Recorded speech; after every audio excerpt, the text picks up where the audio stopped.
김혜순의 슬기로운 금융생활. 경기도 아파트에 전세로 거주하고 있는 40대 직장인 A씨는 최근 주거래은행이 전세자금 신규 대출을 중단했다는 소식을 듣고 깜짝 놀랐다. 연말 전세 만기를 앞두고 집주인과 전세계약 갱신을 논의 중인데 전세 대출이 나올지 불확실성이 커졌기 때문이다.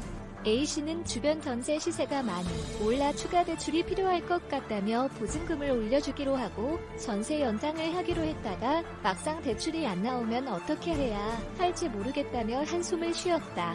금융당국의 규제 여파로 다주택자와 고가주택 매수자뿐 아니라 무주택자와 1주택자에 대한 대출까지 제한되면서 당장 가을 이사철을 앞둔 실수요자들의 불안감이 커지고 있다. NH농협은행은 가계대출 총량 관리 차원에서 24일부터 오는 11월까지 신규 가계 전세 대출, 비대면 담보 대출, 단체 승인 대출, 아파트 집단 대출을 전면 중단했다. 기존 대출의 증액과 제약정도 하지 않는다.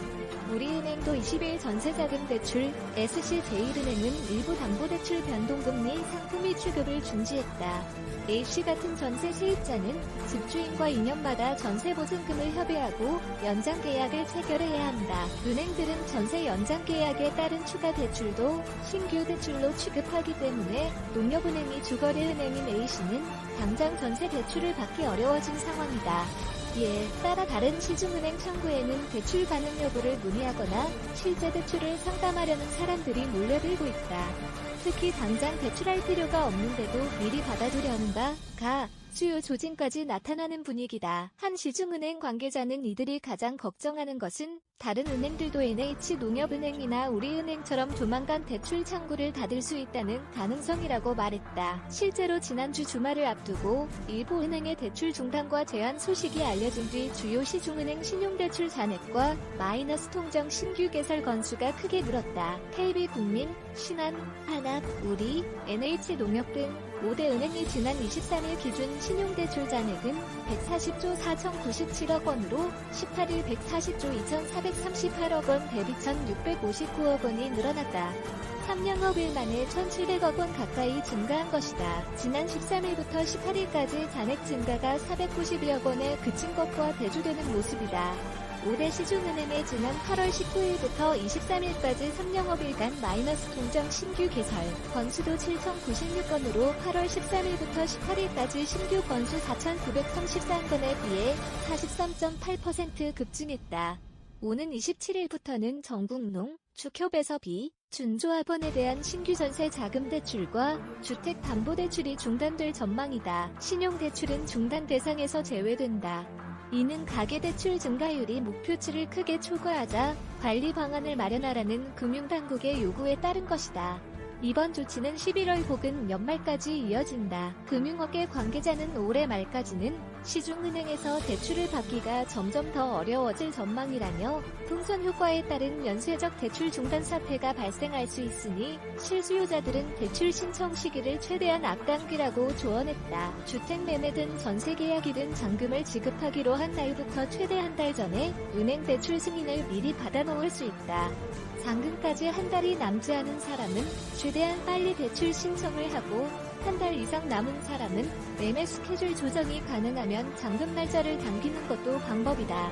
은행권에서는 일부 은행이 신규 대출을 중단함에 따라 대출받으려던 수요가 다른 은행으로 몰리고 이에 따라 연쇄적으로 대출이 중단되는 사태가 현실화될 가능성이 높다고 보고 있다. 시중은행 관계자는 정부가 부동산 시장을 안정시켜 가계대출 수요를 줄여야 하는데 근본적인 문제는 풀지 않고 은행에 무턱대고 돈을 빌려주지 말라고 하니 부작용이 크다며 작년 말 은행들이 신용대출을 연쇄적으로 중단했던 것처럼 농협, 우리의 은행들도 대출상담사 모집 대출 중단, 비대면 대출 중단 등 다양한 방법으로 대출을 막게 될 것이라고 말했다. 신규 대출을 신청하는 실수요자라면 고정금리 대출을 받는 것 것도 검토해 볼 만하다. 은행들이 신규 대출을 중단하는 정도의 조치는 아니더라도 대출 금리를 인상하는 방식으로 대출 옥죄기에 나서고 있기 때문이다. 5대 시중은행의 대표 신용대출 상품 금리는 올해 1월 최저연 2.19%, 최고연 3.74%였지만 지난 19일 기준 최저 금리는 연 2.28%, 최고 금리는 연 4.01%로 높아졌다. 주택담보대출 변동금리는 지난 1월 말연 2.417, 4.071%에서 19일 연 2.48, 4.65%로 금리 상단이 0.6%포인트가량 뛰었다. 은행 관계자는 한은행이 상대적으로 금리가 낮거나 대출 기준이 느슨하면 대출 쏠림 현상이 매우 뚜렷하게 나타난다며 대출이 몰리면 언제라도 금융당국 관리 계획을 넘어설 수 있기에 민감하게 지켜보는 상황이라고 말했다. 대출 증가 속도를 조절하기 위해 언제든 기술적으로 금리 인상을 단행할 수 있다는 뜻이다. 김혜순 기자 매일경제 mk.co.kr 무단 전제 및 재배포 금지 해당 언론사로 연결됩니다.